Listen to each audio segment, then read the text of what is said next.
Listening test. You will hear a number of different recordings and you will have to answer questions on what you hear. You will have time to read the instructions and questions and you will be given time to check your work. All the recordings will be played once only. The test is in 4 parts. Now turn to part 1. You will hear 2 colleagues, Marcus and Ella, discussing details about the coming office party. First, you have some time to look at questions 1 to 5.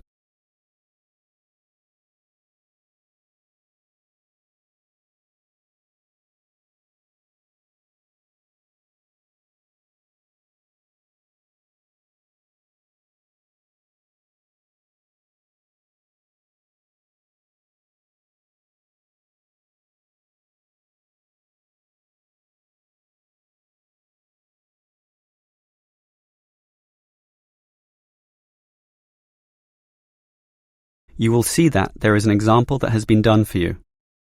On this occasion only, the conversation relating to this will be played first. Okay, Ella. As you know, you and I have to make the big decision about in which restaurant we are going to hold our office celebration. Well, we're celebrating 20 years of operation, so I think it has to be a good restaurant, something which will really impress people and make them think better of the company. The company will be celebrating 20 years of operation, so 20 has been written in the space. Now we shall begin. You should answer the questions as you listen, because you will not hear the recording a second time. Listen carefully and answer questions 1 to 5. Okay, Ella. As you know, you and I have to make the big decision about in which restaurant we are going to hold our office celebration. Well, we're celebrating 20 years of operation, so I think it has to be a good restaurant, something which will really impress people and make them think better of the company. We do have a budget, though. It's how much? $2,000, and that should be enough for a good meal. Actually, it's $3,000, not $2,000. I confirmed that today. That should be enough for a great meal, then. Well, this is a significant milestone. So, should we go for a buffet meal at a local hotel? All you can eat? Something like that? The Chesterfield Hotel has good food. I've eaten there before. Very impressive. Yes, I've got the brochure here. Do you know how much it costs? The full buffet banquet is beyond us, I'm afraid. Yes, but we don't have to get the banquet. They have set meals for cheaper prices. Show me the brochure. What about this? Set meals C is $50 a head, and that's just within our price range. It includes a main meal with prawns, and there's other seafood as well. Look, there's even a seafood platter with crabs, oysters, everything you like. But not everyone likes seafood. Let me see the brochure. Actually, set meal D looks better to me. More meat-based. How much is it? Meal A is $70, B is $60, and so on. So D is even cheaper at $45. OK, and we could spend the money we save on other things, such as a lottery present or something. The main meal is lamb, and everyone likes that, right? It comes with soup, dessert, coffee, all the frills that you'd expect. What's the soup? Actually, all the meals come with soup. Meal A is lobster soup, B is prawn, C is clam, but ours is chicken. I like that. Chicken is simple but tasty. All those seafood soups are not nearly as nice. So, why don't we take meal D then? Before you hear the rest of the conversation, you have some time to look at questions 6 to 10.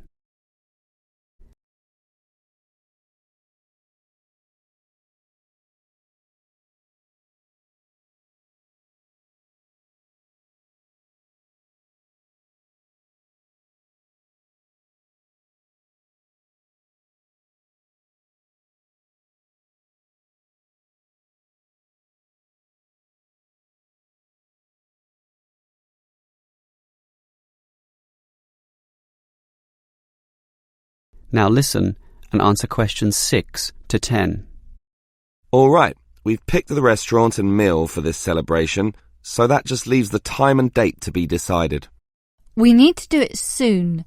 This month is the 20th anniversary, so what about the 14th? 14th? But wouldn't it be better to do it after the end of quarter reports are handed in? That way everyone will feel more relaxed. That's the 18th, after the middle of the month. Good thinking. That's why you're the office manager and I'm not. And that leaves the starting time. After work, but not too late, right? Well, any time is fine, I should think. 7 p.m, 7:30, 8 p.m. Does it really matter? Not too late, though. 8 p.m. is too late. 7 p.m. might be too early for those submitting the end-of-day accounts. Split the difference then, take the middle time. That will please everyone. Sounds fine by me. Let's do that then. Now, that leaves the minor details, you know, about clothes and what to bring and... Clothes? Isn't this an informal event? Yes, but it is an anniversary and we don't want people in jeans and jogging shoes. We don't necessarily want formal dress either. I agree. Formal is too, formal. Smart casual is better. Let's just say smart casual, okay? Okay. And should we allow smoking? Isn't that the hotel's decision? Do they allow smoking? They do, in designated areas, well away from the eating tables. Personally, I hate smoking and would like to ban it completely from this function, but to be reasonable, I think we can just follow the hotel's policy. If they allow it, so can we. Okay, that sounds fine. That just leaves... Whether the guests should bring anything with them? I think it would be a nice idea if everyone bought a... Let me guess, a card, right? A getting to know you card. No, a present, a small present, of course, to be put into a large box, and then everyone can reach inside and pull out something. A lucky dip. That should be a good laugh, don't you think? Great idea. That is the end of section 1. You now have half a minute to check your answers.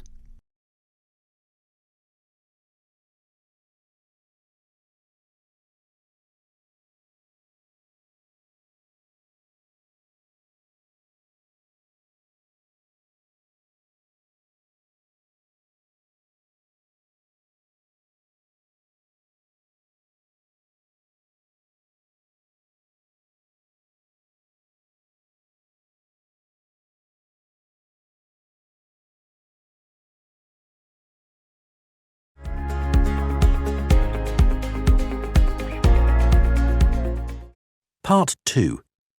You will hear a construction worker and university officer discussing the effects of some new construction on the university premises. First, you have some time to look at questions 11 to 15.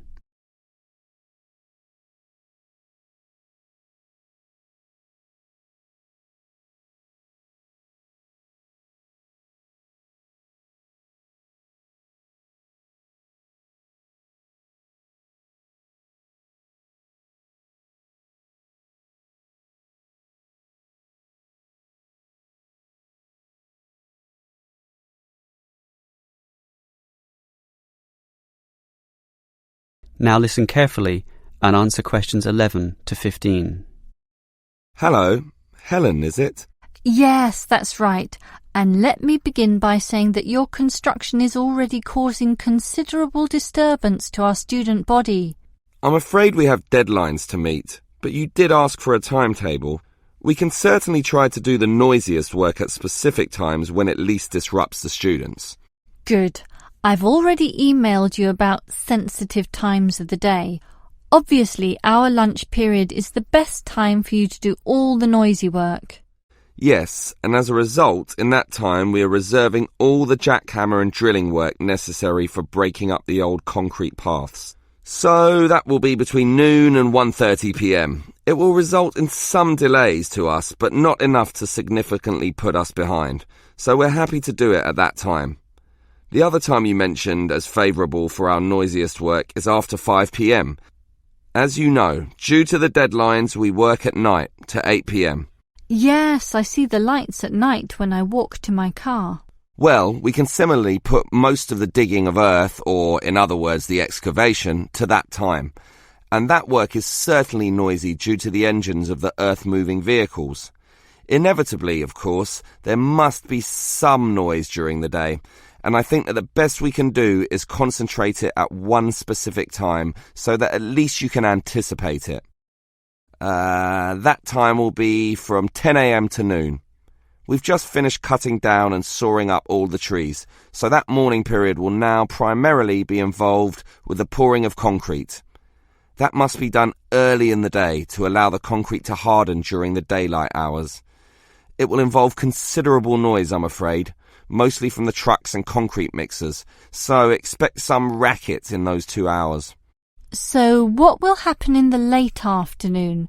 Will it be quiet enough for exam work? I believe so, since in that first hour and a half we'll be having our lunch break, and in the remaining 2 hours we'll just be making the concrete look nice, removing leaves, broken pieces, and making it all level and flat before it hardens. So the noise will certainly be at a minimum in that period of time. Before you hear the rest of the talk, you have some time to look at questions 16 to 20.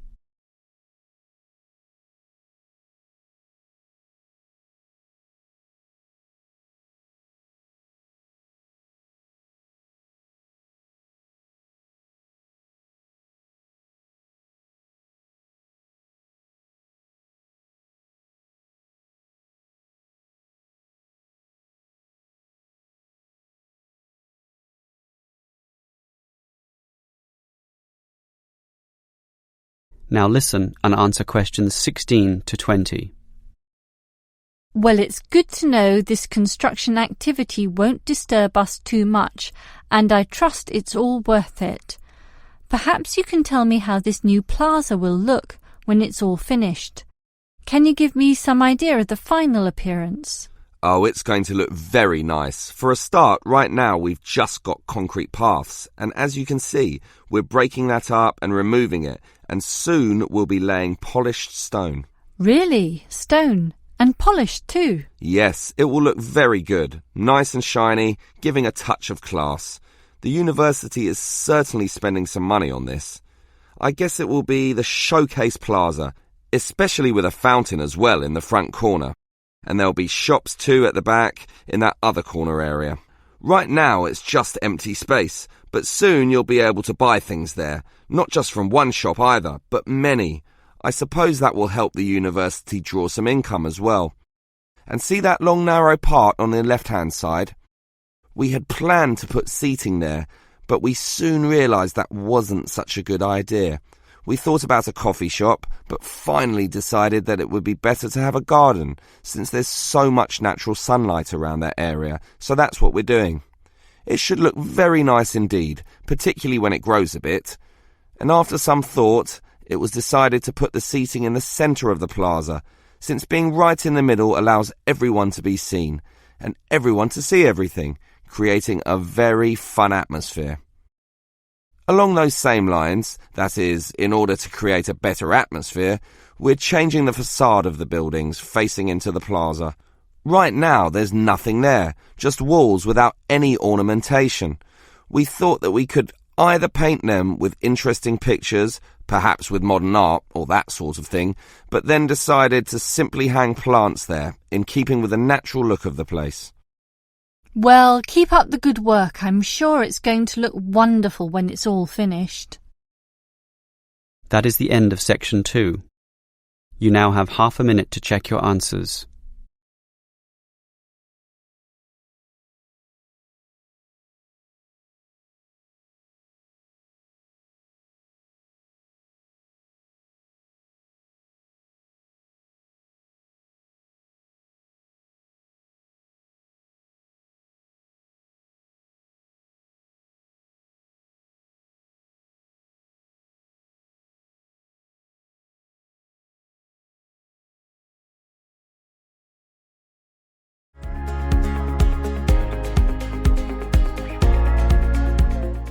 Part 3.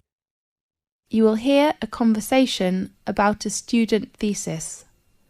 First, you have some time to look at questions 21 to 24.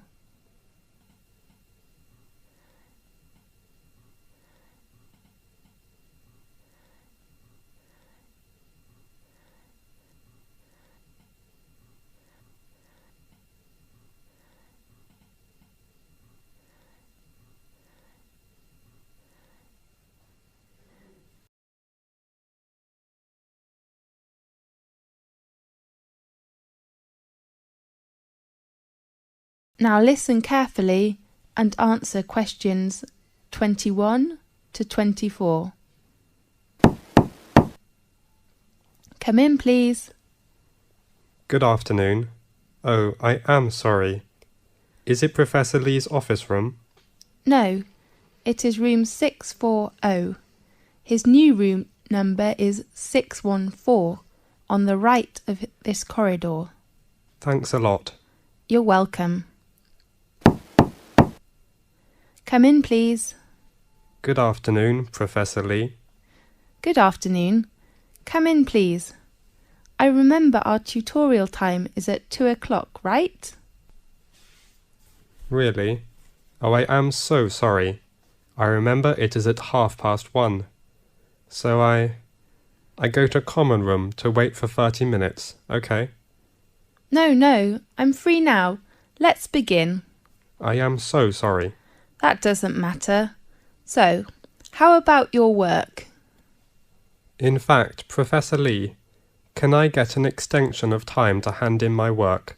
I mean, I hope to extend my thesis deadline. James, you know extension is usually given only for medical or accident reasons. So what's your problem? You have a good beginning with your draft, isn't it right? Yes, well, I'm having too many reading materials to read. Too many? How many? Besides academic journals, I have about 15 books to read next month. I don't think I can finish them. Oh, darling, you do not need to read them all. What do you mean? I mean, you can choose some parts of these books which can help your work. Really? Could you give me some suggestions? Sure. Now look at questions 25 to 30.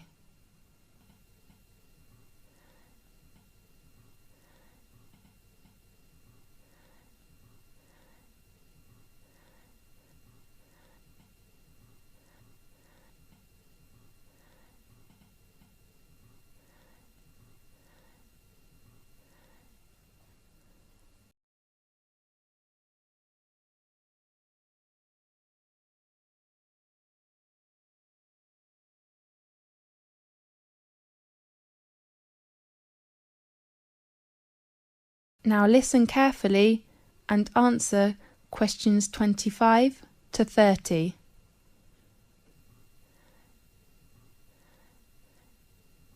Do you bring your reference book list? Yes, I take it. Let's see. First, the book by Bayer. I think it is really worth reading. Read it all? Yes, the topic of the book is nearly the same field with you. Okay, I'll read Bayer's book. The next author is Oliver. I heard that his argument is very strong, but the book is a little difficult. You are right, but I still recommend you to know about his argument, which will give you a lot of help. Fine. Do you think I should read Billy's book?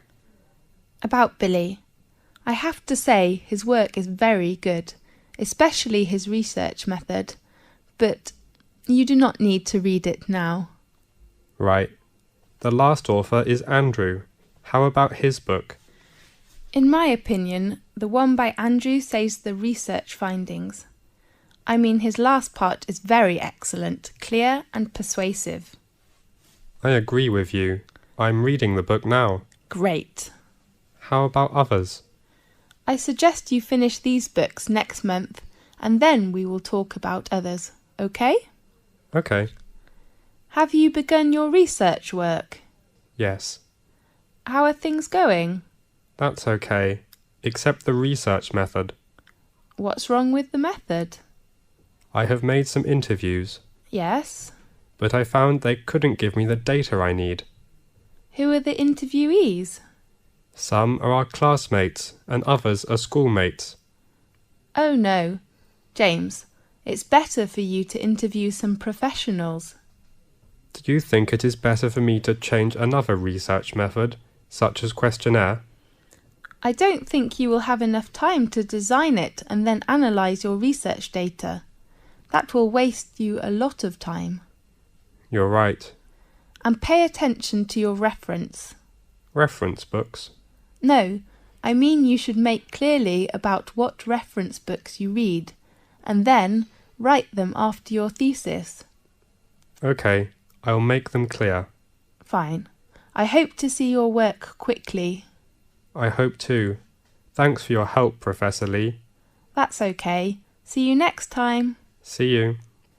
This is the end of section 3. You now have half a minute to check your answers.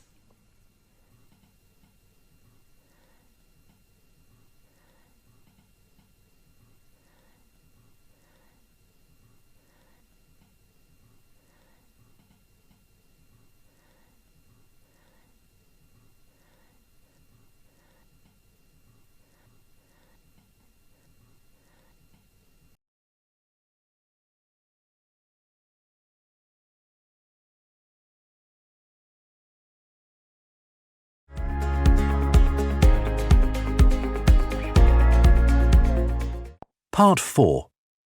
You will hear a conversation about astronomy. First, you have some time to look at questions 31 to 40.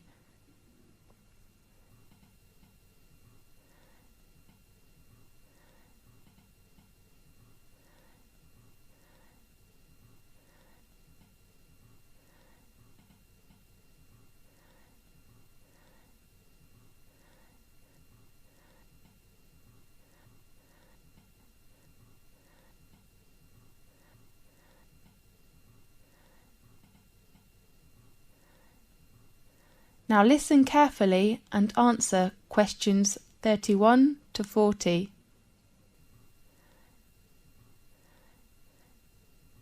This is Magic Time from the BBC. I am Faith. In today's programme, we invite a Professor of Astronomy. Welcome, Lewis. Thanks a lot, Faith. What magic information will you introduce to us? We all know the Leonidists in August are coming, so today let's talk about meteors. Good topic. At one time or another, almost everyone has glimpsed a swift little streak of light dashing across the night sky. Nearly everyone makes wishes when they see them and blame both good and bad luck on their presence. Yes, these sudden celestial visitors are meteors. We often call it shooting star. The glowing trails are caused by the incineration of a piece of celestial debris entering our atmosphere. Many meteors are quick flashes, but some last long enough for us to track their brief course across the sky. Right. Now and then, a meteor truly will light up the night, blazing brighter than Venus, although rarely, even brighter than the moon, leaving in its wake a dimly glowing trail that may persist for minutes. Lewis, can we see some meteors every night in 1 year? Yes. Under a dark sky, any observer can expect to see between 2 and 7 meteors each hour, any night of the year. These are sporadic meteors. Sporadic meteors? Yes. Their source bodies, meteorids, are part of the dusty background of the inner solar system. Several times during the year, Earth encounters swarms of small particles that greatly increase the number of meteors. The result is a meteor shower, during which observers may see dozens of meteors every hour. Concentrations of material within the swarms may produce better than average displays in some years, with rates of hundreds per hour, and were treated to a truly amazing display in which thousands of visible meteors can be seen for a brief period. The phenomenon is called meteor storms, which are more magnificent than meteor showers. Aha! That's wonderful! Definitely. The meteors that appear during a meteor shower seem to come from one point in the sky. This illusion is an effect of perspective, just as a roadway seems to converge in the distance. Usually, meteor showers get the name of the constellation from which the meteors appear to radiate. Such as during the Perseid shower in August, meteors seem to streak from a point in the constellation Perseus. When is the biggest meteor storm? According to records, in 1833, a storm of 60,000 meteors an hour shocked the world. 60,000? That's unbelievable. By the 1860s, scientists had known that many meteor showers were annual, including the normally placid Leonids, which produced the big storm, and that they were somehow related to comets. Really? Yes, but most of the meteors people have seen during one of the annual showers arise from fluffy particles not much larger than sand grains. As a particle enters Earth's atmosphere, it collides with gas atoms and molecules. The particle becomes wrapped in a glowing sheath of heated air and vaporized material boiled off its own surface.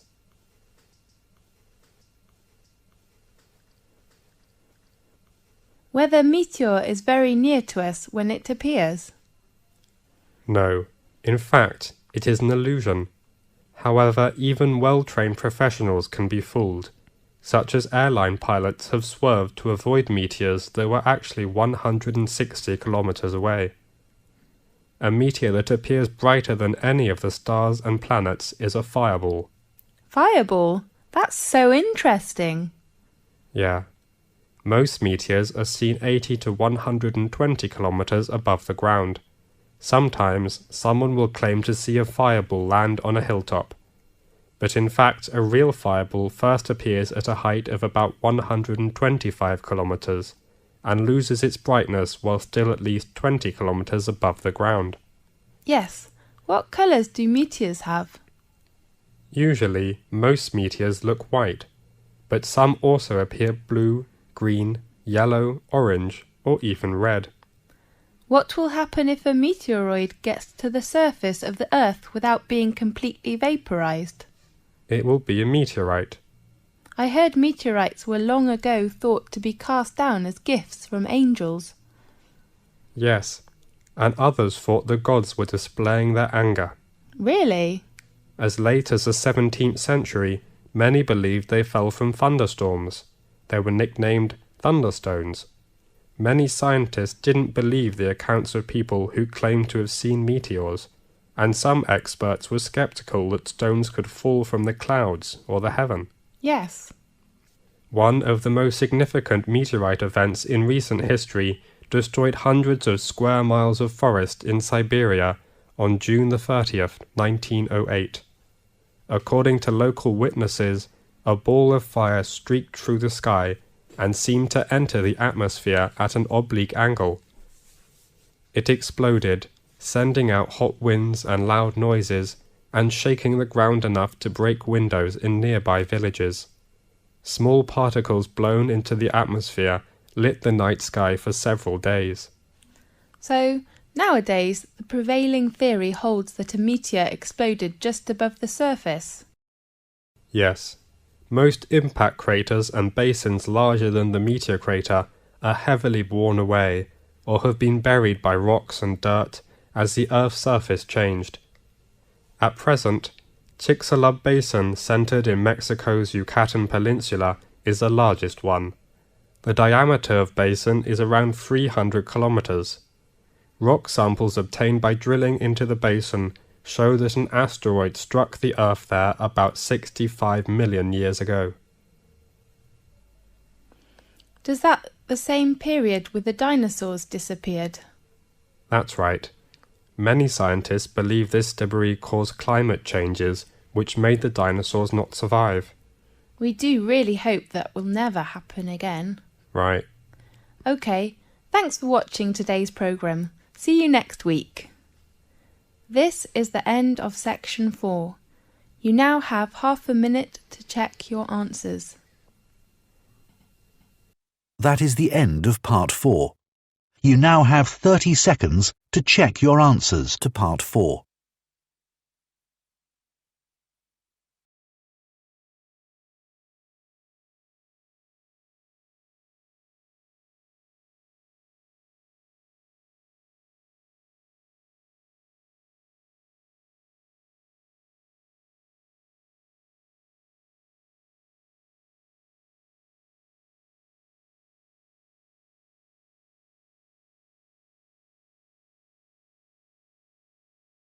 That is the end of the listening test.